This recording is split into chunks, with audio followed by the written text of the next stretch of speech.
Welcome back. વિરામ બાદ સમાચારોમાં આગળ વધીએ. પોરબંદરમાં જળબંબાકારની સ્થિતિ અને ઝી 24 કલાકનો ગ્રાઉન્ડ ઝીરો રિપોર્ટ. જી હા, ઝી 24 કલાકની ટીમ પોરબંદર પહોંચી છે. ગ્રાઉન્ડ ઝીરો પર પહોંચ્યું છે ઝી 24 કલાક. ઝી 24 કલાક પોરબંદરના રાજીવનગરમાં પહોંચ્યું છે, જ્યાં જળબંબાકારની સ્થિતિ જોવા મળી રહી છે. આપ આ દ્રશ્યો જોઈ રહ્યા છો. વધુ વિગતો આપી રહ્યા છે સંવાદદાતા ગૌરવ દવેજી. ગૌરવ, જળબંબાકારની સ્થિતિ જોવા મળી રહી છે. પોરબંદરમાં લોકો હાલાકીનો સામનો કરવામાં મજબૂર બન્યા છે, તો બીજી તરફ ફસાયેલા લોકોનું રેસ્ક્યુ હાથ ધરવામાં આવ્યું છે. શું જાણકારી?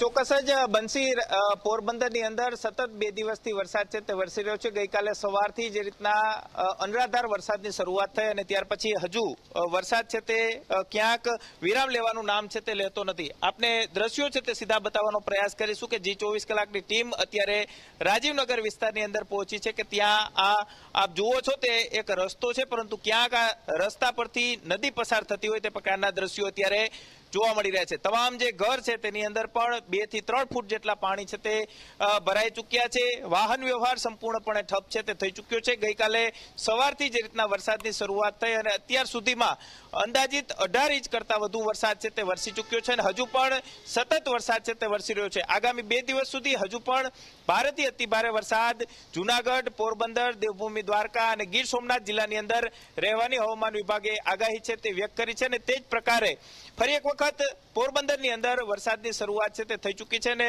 અનરાધાર વરસાદ છે તે વરસી રહ્યો છે.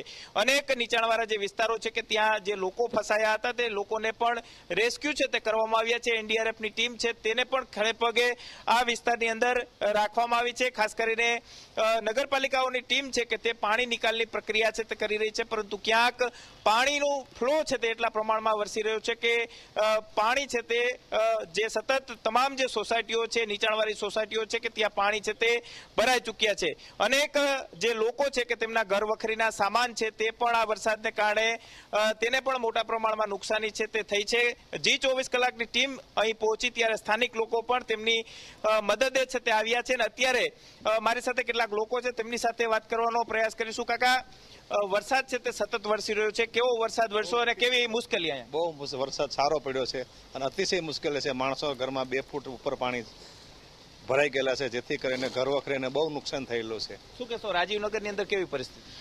આજ વખતે વરસાદનો વધુ માત્રામાં પ્રમાણ હોવાથી સમગ્ર રાજીવનગર અત્યારે બેટમાં ફેરવાઈ ગયું છે અને અત્યારે હાલમાં જિલ્લા વહીવટીતંત્ર અને નગરપાલિકાના તંત્રને સ્થાનિક ધારાસભ્યથી લઈ અને કેન્દ્રીય મંત્રી સુધી ના હોય પોતાના કાર્યકર્તાઓ અને કઈ રીતે પાણીનો નિકાલ થાય સમગ્ર રાજીવનગરમાંથી એના પ્રયત્નો હાથ ધરવામાં આવેલા છે. રાજીવનગરના સૌ નવયુવાનો અત્યારે મેન વસ્તુ જે પાણીનો પ્રવાહ આપ જે જોઈ શકો છો, આ ઇતિહાસમાં પહેલી વખત એટલા પાણીનો ભરાવો થઈ. ઉપરવાસમાં પણ વરસાદ હોવાને કારણે સમગ્ર રસ્તાનું, ગ્રાઉન્ડોનું અને માધવાણી કોલેજ અમારી પાછળ જ છે, આપ જોઈ શકો છો 40 એકરનું ગ્રાઉન્ડ છે એમનું.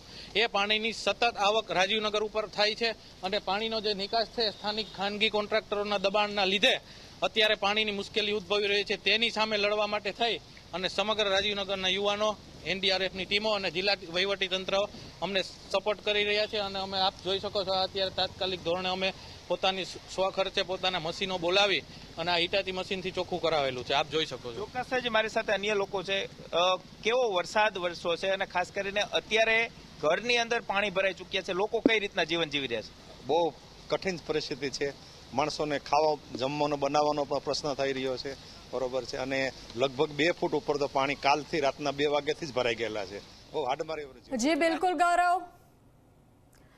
જી ગૌરવ, જાણકારી સાથે જોડાવા બદલ આભાર. તો જળબંબાકારની સ્થિતિ પોરબંદર ખાતે જોવા મળી રહી છે અને વરસાદના સતત અપડેટ્સ માટે આપ જોડાયેલા રહો, જોતા રહો ઝી 24 કલાક. હાલ આ બુલેટિનમાં